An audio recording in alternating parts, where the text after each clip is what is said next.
So hello डॉल्फी, अब हम लोग अपना टीडीएस का नेक्स्ट पार्ट करेंगे। अभी हम लोगों ने लास्ट लास्ट क्लास में हमने क्या करा था, बेसिक ट्रांजेक्शन करी थी। एक एडवर्टीजमेंट की एक केस लिया था हमने कि एडवर्टीजमेंट का एक्सपेंस हो रहा है तो उस पर टीडीएस कैसे काटते हैं।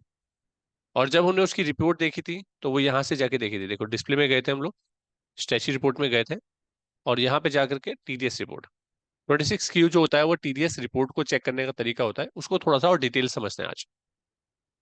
फॉर्म 26Q क्या होता है? फॉर्म 26Q बेसिकली जब आप इन टीडीएस की रिटर्न फाइल करते हैं तो जो डिटेल आपको अदर देन सैलरी की बतानी होती है गवर्नमेंट को, तो 26Q फॉर्म के थ्रू बतानी होती है। वो बताने के लिए आपको यूटिलिटी डाउनलोड करनी पड़ती है। कहाँ से? साइट से। ठीक है ना? ठीक है, इंटरनेट से आपको टीडीएस की साइट से आपको उठाना होता है। ठीक है, इनकम टैक्स की साइट से या ट्रेस साइट से, जहाँ पे टीडीएस की रिटर्न फाइल होती है वहां पर उसको फिर डिटेल फिलअप करके आपको देना होता है।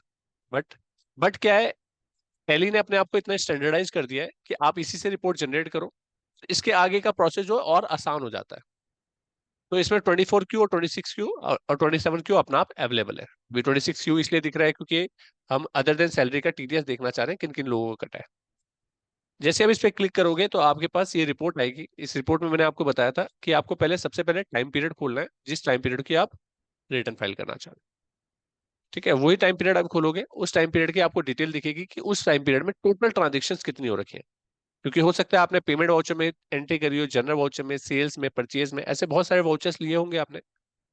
बट इस रिपोर्ट से रिलेटेड जो ट्रांजेक्शन होगी वो इंक्लूड में आएगी। जैसे कि हमने एक जनरल वाउचर में एडवर्टीजमेंट की एंट्री करी थी, वही इसमें इंक्लूड हुई है। यहाँ पे देख भी सकते हो कि जनरल वाउचर वाली वो एंट्री इंक्लूड हुई है, और ये जो पेमेंट में एंट्री करी थी हमने पार्टी को पेमेंट करने की, वो एक्सक्लूड कर दी उसने। उसके बाद not relevant in the returns, मतलब जो रिटर्न्स में इससे रिलेटेड नहीं है वो यहाँ पर आपकी दिक्कत देगी कि जो इस रिटर्न से रिलेटेड नहीं है। जो इससे रिलेटेड तो है इस रिटर्न से, लेकिन उसमें कुछ इन्फॉर्मेशन इनकम्प्लीट है, वो यहाँ दिखेगी। यहाँ पर आप जब जो भी आपकी इंक्लूडेड में वैल्यू होगी वो यहाँ पर आपको नीचे इन्फॉर्मेशन दिखेगा उसका पूरा।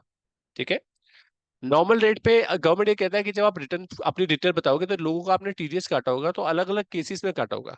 जिनका नॉर्मल रेट पे काटा है उनका तो नॉर्मल रेट्स के अंदर डिटेल आ जाएगा, राइट। और जिनका आपने हाई रेट पे काटा है तो हाई रेट का केस अभी हम करते हैं, उनका डिटेल यहाँ पर आ जाए, राइट। लोअर रेट वाला यहाँ इस तरफ आ जाए। जीरो रेट क्या होता है? एग्जेम्प्टेड। तो सबकी ना अलग अलग केसेस हैं, अलग अलग कंडीशन है। तो इसमें क्या है, अगर आप इस पहली में ऑटोमेटिक रजिस्ट्रेशन में नहीं जाते हो तो जो भी आपने एंट्रीज करी है ना उनको आपको मैनुअली उनमें फीड करना होता है। लेकिन अगर आप टैली के थ्रू कर रहे हो तो फिर आपका आसान हो गया, सब चीजें ऑटोमेटिकली फीड हो रही है जगह पे। तो इसे कैसे करेंगे? पहले मैं क्या करता हूँ, इसी महीने में और ट्रांजेक्शन करता हूँ, और जो इस महीने की मैंने टीडीएस पेमेंट की एंट्री करी थी उसे मैं डिलीट कर देता हूँ। मैं जो लास्ट क्लास में मैंने करी थी, इसलिए क्यों, मैं मंथ में ही आपको सारी चीजें दिखा सकूं, तो मैंने इसे डिलीट कर दी। अब मैं करता हूँ एक हाई रेट वाला केस। हाई रेट वाला केस क्या होगा? ठीक है, उसको हम लोग क्या करते हैं, नेक्स्ट पार्ट में करते हैं। अभी हमने रिटर्न का पार्ट सीखा, इसको इस पे देख लेते हैं। ठीक है, तो इसे नेक्स्ट पार्ट में हम करते हैं। Thank you so much.